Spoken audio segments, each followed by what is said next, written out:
So, let's give this a go, shall we? John hates it when I film these little videos, so I'll have to be a bit sly about it. It'll be our little secret. Where to begin? John and I arrived at the house yesterday. It's quite seldom that ordinary people like John and myself secure ancestral halls for the summer. A colonial mansion, a grand estate. I might dare to call it a haunted house, but that's asking too much of fate. Still, there is something quite queer about it. Else why would it be so cheap to rent? John laughs at me, of course, but one expects that in a marriage. John is practical to the extreme. He has no patience for faith or superstition, and he openly scoffs at things that cannot be seen, heard, or written in figures.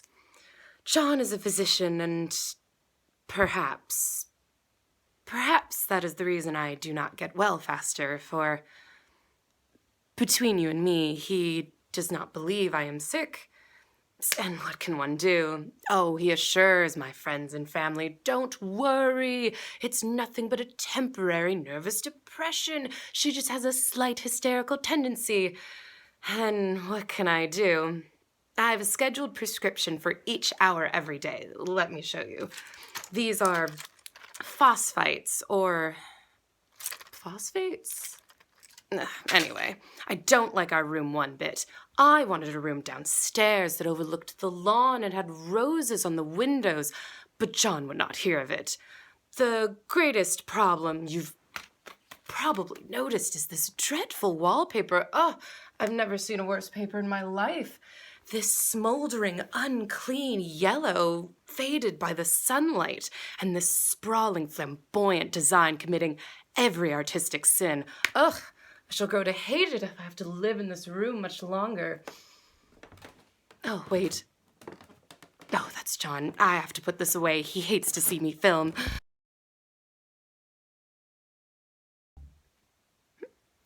Hello, everyone. It's now been 2 weeks since we moved in. I'm sorry it's been so long. I haven't felt like filming since that first day. But John is away at work, so there's no one around to stop me from filming as much as I want. Aside from my own lack of strength. John is sometimes away throughout the entire night when his cases are serious. I am glad my case is not serious. But these nervous troubles are getting dreadfully depressing. John does not know how much I really suffer. He knows there's no reason to suffer, and that satisfies him. I wish I would get well faster. But of course, it's only nervousness. But it does weigh on me that I cannot do my duties in any way. I'm meant to be such a help to John, a real rest and comfort, and here I am, a comparative burden already. Nobody would believe how much of an actual effort it takes to do what I'm able to dress and entertain and order things. You know John laughs at me so about this wallpaper.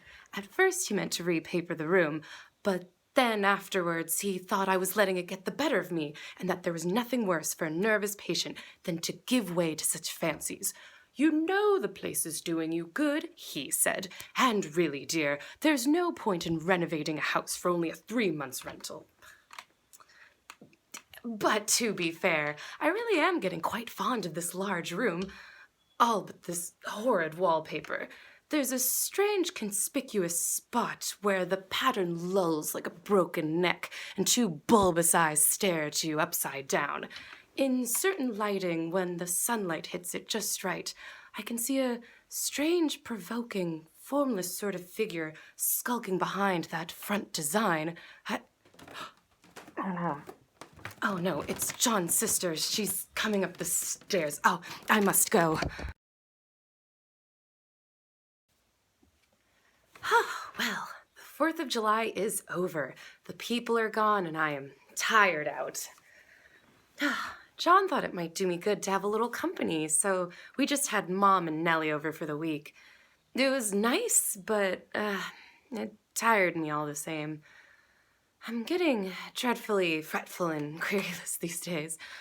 I cry at nothing and cry most of the time.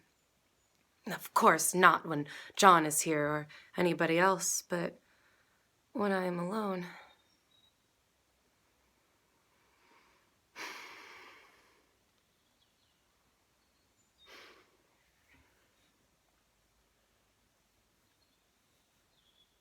You know, I'm getting quite fond of this room in spite of the wallpaper.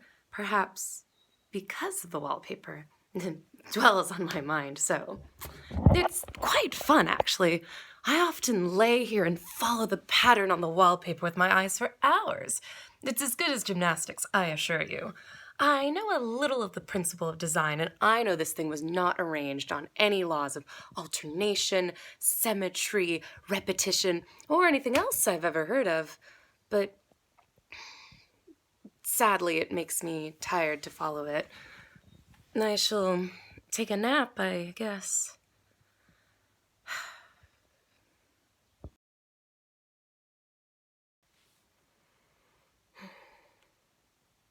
I don't know why I should be filming this. I don't want to. I don't feel able to.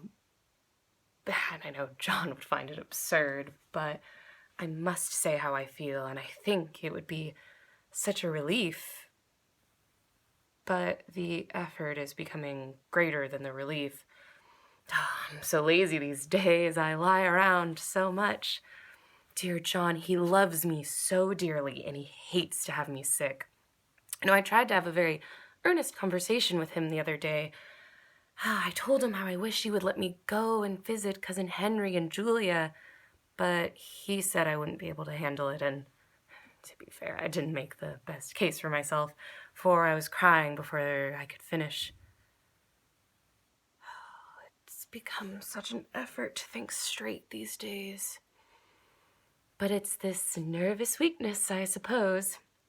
John says no one but myself can bring me out of it, that I must use all my will and self-control to bring me out of it, and I mustn't let any foolish fantasies run away with me.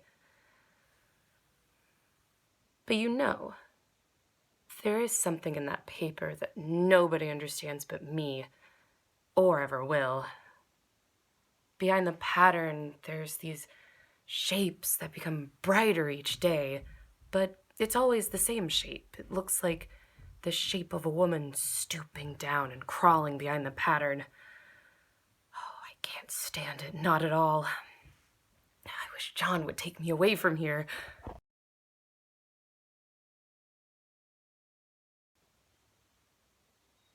There's a marked peculiarity in this paper that nobody seems to notice but me, and that is that it changes as the light changes. When the sun shoots in through the east window, it changes so quickly I can never quite believe it. That is why I always watch it. And by night it becomes bars. The outside pattern, I mean, and the woman behind it plain as can be. By daylight she is subdued, quiet. I fancy it is the pattern that keeps her so still. It is so puzzling. It keeps me quiet by the hour. I lie down ever so much. John says it's good for me and that I should sleep as much as I can. Indeed, he is the one that started the habit of having me rest for an hour after every meal. It is a very bad habit, I am convinced, for you see, I don't sleep.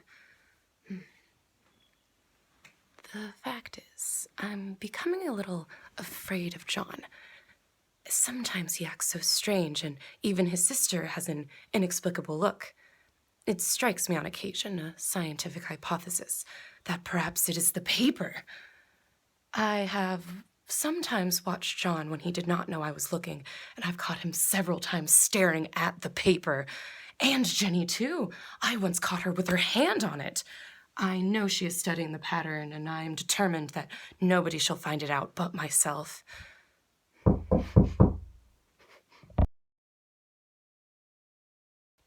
Life is very much more exciting than it used to be.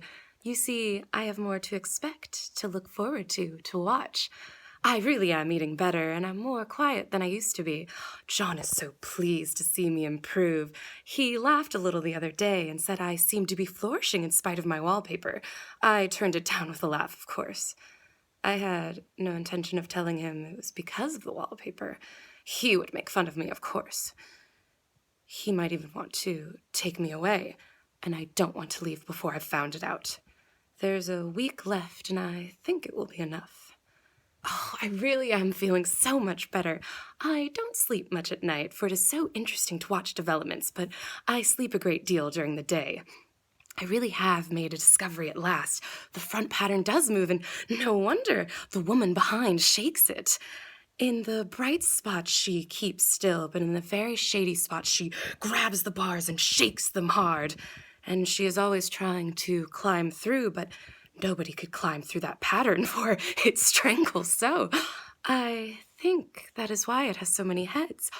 They get through, and then the pattern strangles them out and turns them upside down and makes their eyes white. If only I could set them free. Oh, and John is so strange now. I don't want to irritate him. I wish he would take another room. Besides, I don't want anyone else to get that woman out at night but myself.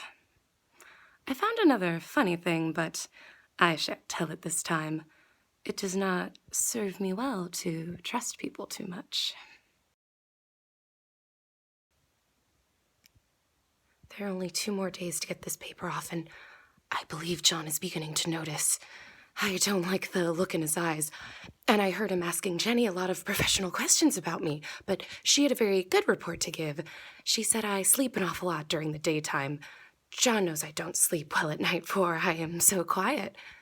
And then he began to ask me all sorts of questions, too, and pretended to be very loving and kind. As if I couldn't see through him.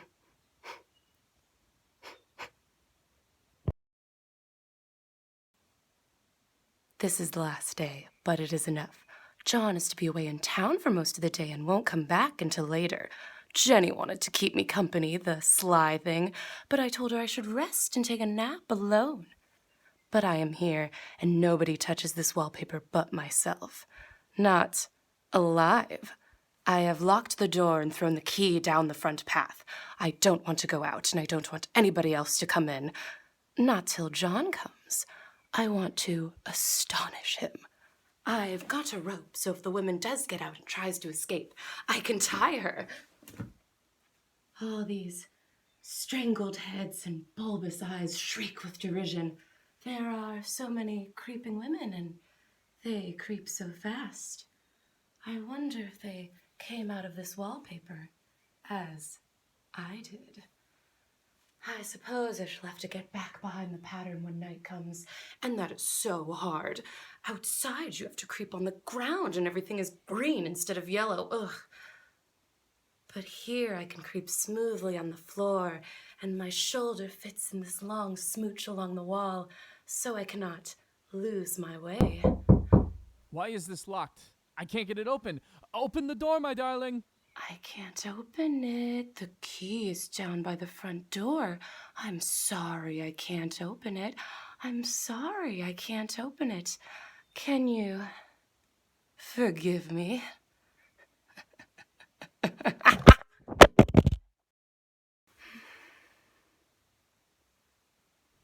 Oh, I hear John coming up the stairs. What's the matter? For God's sake, what are you doing? I've gotten out at last in spite of you and Jenny, and I've pulled off most of the paper, so you can't put me back.